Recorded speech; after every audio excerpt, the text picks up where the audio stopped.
آج ہم ایک ایسی قرآنی اصطلاح کا گہرائی میں جائزہ لے رہے ہیں جسے ہم سب نے بارہا سنا ہے، لیکن شاید اس کی گہرائی پر کبھی غور نہیں کیا۔ اسوہ حسنہ یعنی بہترین نمونہ۔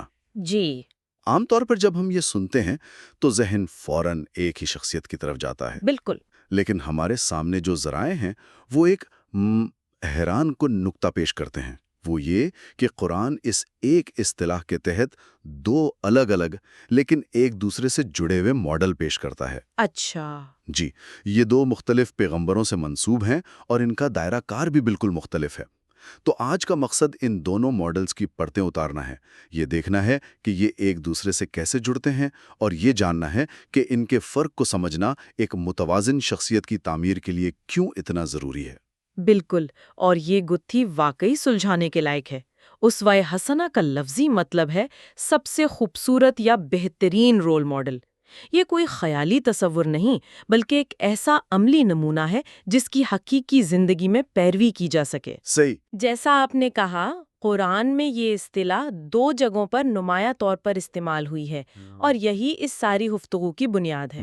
پہلی جگہ سورۃ الاحزاب کی آیت 21 ہے، جہاں یہ حضرت محمد صلی اللہ علیہ وسلم کے لیے استعمال ہوئی ہے۔ جی۔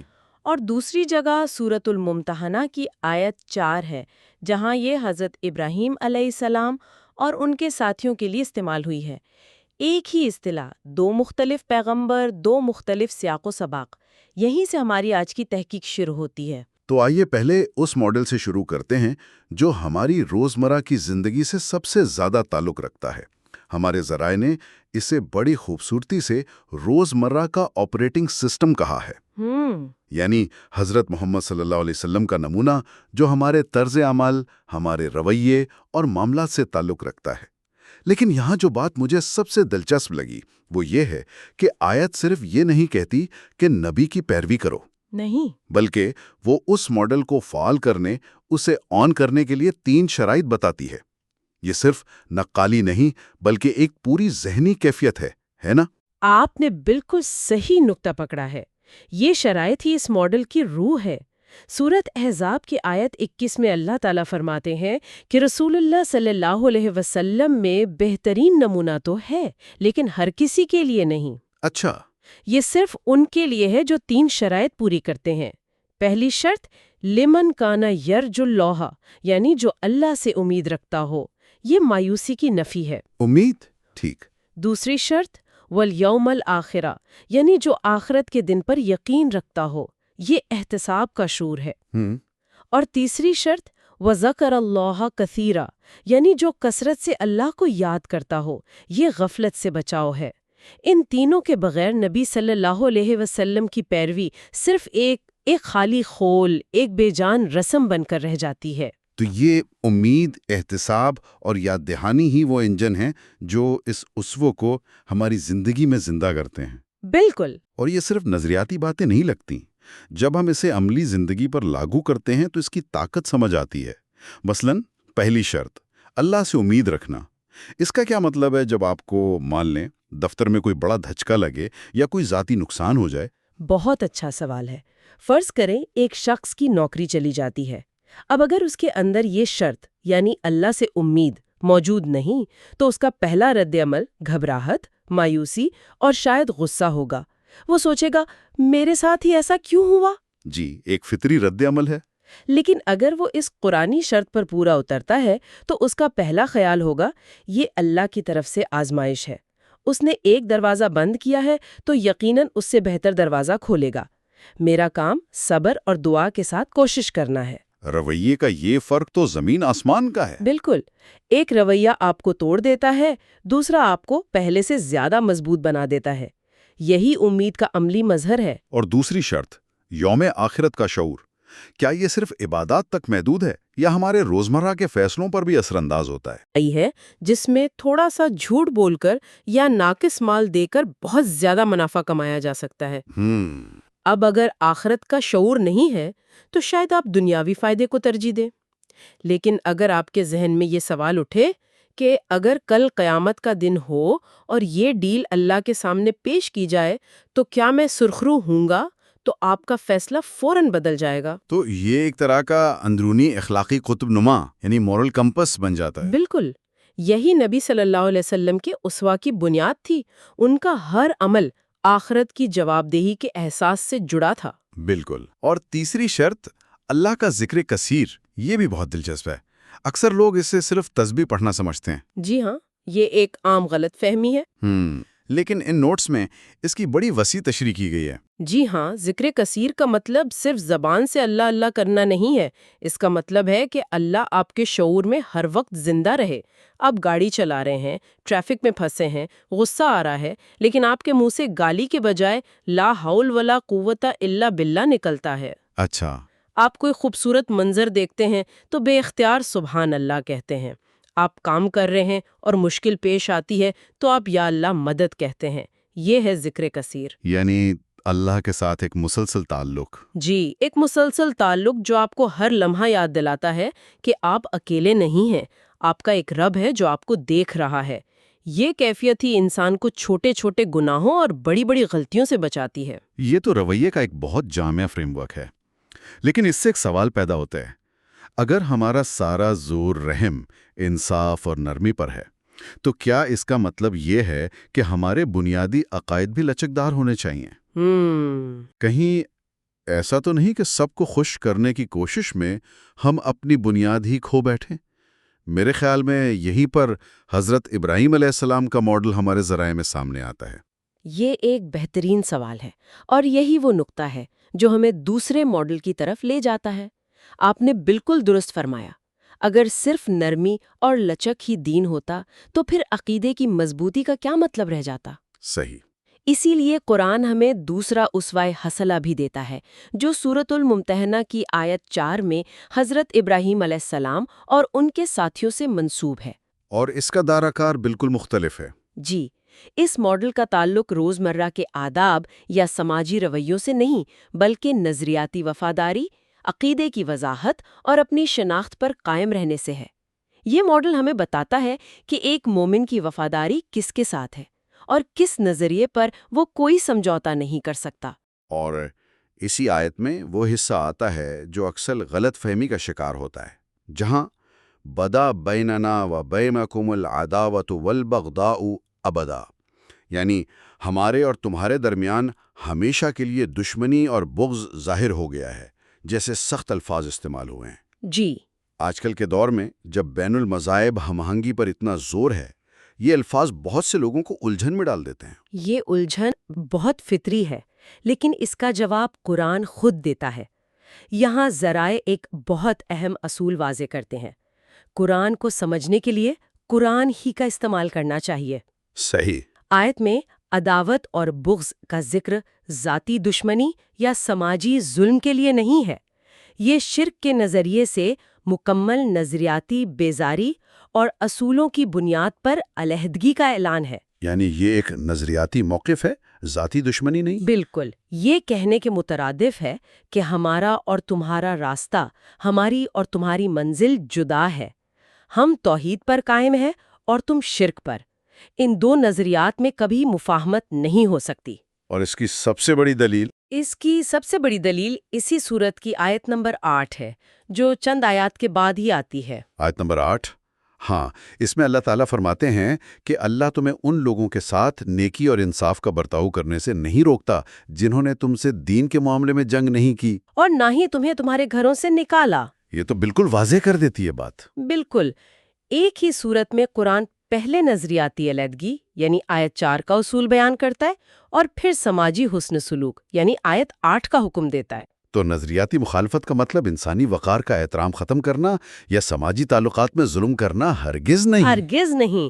آپ کسی کے نظریے سے شدت سے اختلاف کر سکتے ہیں، لیکن بحیثیت انسان اس کے ساتھ آپ کا رویہ انصاف اور نیکی پر مبنی ہونا چاہیے۔ حضرت ابراہیم کا ماڈل ہمیں نظریاتی مضبوطی سکھاتا ہے، سماجی بدسلوکی نہیں۔ ایک منٹ، میں نے یہاں ذرائع میں ایک ایسی بات پڑھی ہے جس نے مجھے واقعی چونکا دیا ہے۔ آیت میں صرف حضرت ابراہیم کا ذکر نہیں بلکہ ابراہیم اور ان کے ساتھیوں کا ذکر ہے۔ جی، یہ ایک بہت گہرا نکتہ ہے۔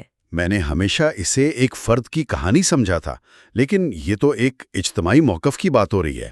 اس کی کیا اہمیت ہے؟ اس سے یہ سبق ملتا ہے کہ سچائی پر قائم رہنا اکثر ایک اجتماعی عمل ہوتا ہے۔ جب آپ کسی غالب نظریے کے خلاف کھڑے ہوتے ہیں تو آپ کو ایسے ساتھیوں کی ضرورت ہوتی ہے جو آپ کے ساتھ کھڑے ہوں۔ یہ ہمیں جماعت یا کمیونٹی کی اہمیت سکھاتا ہے۔ تو یہ ایک فرد کا ذاتی فیصلہ نہیں تھا؟ نہیں، بلکہ ایک پوری جماعت کا مشترکہ اعلان تھا جو توحید پر متحد تھی۔ یہ انفرادیت پر اجتماعیت کی طاقت کو ظاہر کرتا ہے۔ اور ایک اور نقطہ جسے ہمارے ذرائع نے تدبر بم کا نام دیا ہے، وہ تو اس سے بھی زیادہ حیران کن ہے۔ اللہ تعالیٰ نے حضرت ابراہیم کے اپنے والد کے لیے مغفرت مانگنے کے وعدے کو اس اسوہ سے واضح طور پر مستثنی قرار دیا ہے۔ جی، آیت میں آتا ہے الا قول ابراہیم لابیہ، یعنی سوائے ابراہیم کے اپنے باپ سے یہ کہنے کے۔ اس کا کیا مطلب ہوا؟ یہ تو بہت گہری بات ہے۔ اس کا مطلب بہت گہرا ہے اور یہ ہمیں دین کو سمجھنے کا ایک بنیادی اصول دیتا ہے۔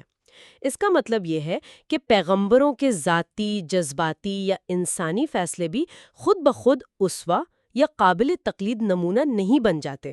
اچھا، اسوہ صرف وہ عمل ہے جس کی توثیق وحی نے کی ہو۔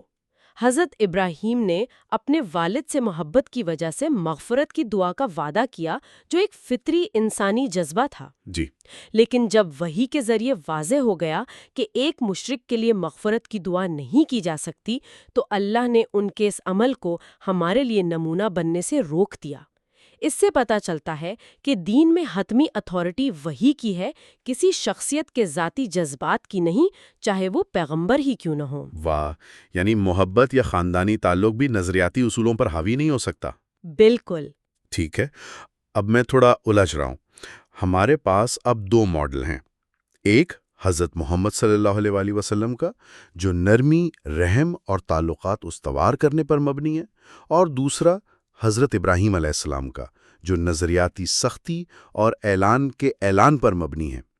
یہ دونوں ایک ساتھ کیسے کام کر سکتے ہیں؟ یہ تو ایک دوسرے کی ضد لگتے ہیں۔ یہ ایک بہترین سوال ہے اور یہی وہ نقطہ ہے جہاں ہمارے ذرائع ایک بہت ہی کارآمد ذہنی ماڈل پیش کرتے ہیں۔ وہ اسے ایک میٹرکس کے طور پر بیان کرتے ہیں۔ میٹرکس؟ جی، تصور کریں کہ ایک انسانی شخصیت کی دو بنیادیں ہیں۔ ایک اس کی ریڑھ کی ہڈی جو اسے سیدھا کھڑا رکھتی ہے، اسے وقار اور مضبوطی دیتی ہے، اور دوسرا اس کا گوشت پوسٹ جو اسے نرمی، گرمی اور انسانیت عطا کرتا ہے۔ ذرائع کے مطابق یہ دونوں قرآنی ماڈل بالکل اسی طرح کام کرتے ہیں۔ ریڑھ کی ہڈی اور گوشت پوشت، یہ تو بہت طاقتور تشبیہ ہے۔ تو اس میٹرکس میں کون سا ماڈل کیا ہے؟ اس میٹرکس کے مطابق ابراہیمی ماڈل یعنی سورت الممتحنہ کی آیت 60.4 ہماری عقیدے کی ریڑھ کی ہڈی ہے۔ اچھا، یہ وہ بنیاد ہے جو ہمیں بتاتی ہے کہ ہم کون ہیں، ہمارے اصول کیا ہیں اور ہماری وفاداری کس سے ہے۔ یہ غیر متغیر ہے، اس پر کوئی سمجھوتا نہیں ہو سکتا۔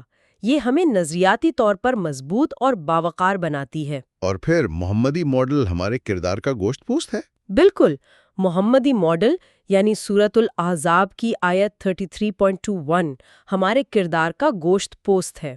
ٹھیک ہے، یہ بتاتا ہے کہ ہم دوسروں کے ساتھ، خاص طور پر ان لوگوں کے ساتھ جن سے ہم نظریاتی طور پر متفق نہیں، کیسا سلوک کرتے ہیں۔ یہ سیاق و سباق کے مطابق ہوتا ہے، اس میں رحم، انصاف، حکمت اور خوبصورتی شامل ہے۔ تو ایک طرف عقیدے کی مضبوطی یعنی ریڑھ کی ہڈی اور دوسری طرف کردار کی نرمی یعنی گوشت پوشت۔ جی، ایک مکمل شخصیت ان دونوں کے امتزاج سے ہی بنتی ہے۔ یہ ریڑھ کی ہڈی اور گوشت کی تشبیہ بہت طاقتور ہے، لیکن کیا عملی زندگی میں یہ توازن ممکن ہے؟ اکثر ہم دیکھتے ہیں کہ لوگ یا تو اصولوں پر اتنے سخت ہو جاتے ہیں کہ ان میں کوئی لچک نہیں رہتی۔ جی بالکل۔ ذرائع اس توازن کو قائم رکھنے میں ناکامی کے نتائج کے بارے میں کیا کہتے ہیں؟ ذرائع اس پر بہت واضح ہیں۔ ان میں سے کسی ایک کو چھوڑ دینے سے شخصیت نامکمل اور غیر متوازن ہو جاتی ہے۔ آئیے دونوں صورتوں کو دیکھتے ہیں۔ ٹھیک ہے۔ پہلی صورت، ایک شخص صرف ابراہیمی ماڈل یعنی صرف ریڑھ کی ہڈی پر عمل کرتا ہے اور محمدی ماڈل یعنی گوشت پوست کو نظر انداز کر دیتا ہے۔ تو کیا ہوگا؟ اس کا نتیجہ سخت دلی، انتہا پسندی اور سماجی ٹوٹ پھوٹ کی شکل میں نکلے گا۔ ایسا شخص بظاہر بہت دیندار اور اصولوں پر پکا نظر آئے گا، لیکن اس کا رویہ کھردرا، فیصلہ کن اور رحم سے خالی ہوگا۔ وہ لوگوں کو دین کے نام پر دین سے دور کر دے گا۔ اور دوسری انتہا کیا ہوگی؟ یعنی اگر کوئی صرف محمدی ماڈل، صرف گوشت پوشت پر توجہ دے اور عقیدے کی مضبوطی والی ریڑھ کی ہڈی کو چھوڑ دے، تو اس کا نتیجہ عقیدے میں کمزوری، اخلاقی سمجھوتا اور اپنی اسلامی شناخت کھو دینے کی صورت میں نکلے گا۔ ایسا شخص اچھا انسان بننے اور سب کو خوش رکھنے کی کوشش میں اپنے بنیادی عقائد پر سمجھوتا کرنا شروع کر دے گا۔ یعنی وہ لوگوں کی ناراضگی کے ڈر سے حلال اور حرام میں تمیز کرنا چھوڑ دے گا۔ بالکل، اس کا رویہ بظاہر بہت مہربان اور ملنسار نظر آئے گا، لیکن اس کے پاس کوئی نظریاتی بنیاد، کوئی ریڑھ کی ہڈی نہیں ہوگی۔ وہ ہوا کے ساتھ بہنے والا ایک پتا بن جائے گا، جس سے اسلام کی روح ہی ختم ہو جائے گی۔ تو گویا قرآنی فارمولہ ایک مکمل مسلم شخصیت کے لیے ان دونوں کے امتزاج کا تقاضا کرتا ہے، ایک چٹان جیسا مضبوط عقیدہ اور ایک پھول جیسی نرم طبیعت۔ ہمارے سامنے جو نوٹس ہیں ان میں اس کا خلاصہ ایک شاندار جملے میں کیا گیا ہے۔ جی، وہ جملہ ان تمام نکات کا نچوڑ ہے۔